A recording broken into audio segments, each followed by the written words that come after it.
Hello everyone, আজ আমি সয়াবিনের এমন একটা রেসিপি শেয়ার করব যেটা খেলে যারা সয়াবিন পছন্দ করে না তারাও সয়াবিনের ফ্যান হয়ে যাবে।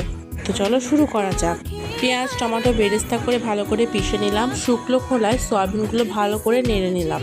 কড়াইয়ে সর্ষের তেল, ফোড়নে শুকনো লঙ্কা, তেজপাতা, এছাড়াও পেঁয়াজ কুচি দিলাম। পেঁয়াজটা বাদামি হয়ে পেঁয়াজ বেরেস্তা ও টমেটো দিয়ে যে মশলাটা রেডি করেছিলাম সেটা দিয়ে দিলাম আদা বাটা, রসুন দিয়ে দিলাম প্রতিনিয়ত মশলা, হলুদ গুঁড়ো, লঙ্কা গুঁড়ো, লবণ গুঁড়ো এবং সামান্য চিনিটা টেস্টে ব্যালেন্সের জন্য দেওয়া হচ্ছে।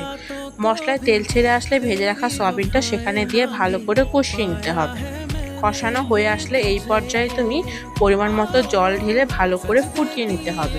ফুটতে থাকা অবস্থায় সয়াবিনটি ভালো করে নাড়াচাড়া করতে হবে। এই পর্যায়ে ঝোলটি ঘন হয়ে আসলে আপনি গ্যাসের আঁচটি বন্ধ করে দিন এবং সার্ভ করুন গরম ভাতের সঙ্গে। ছোট বড় সকলে এই রেসিপি অনেক পছন্দ করে।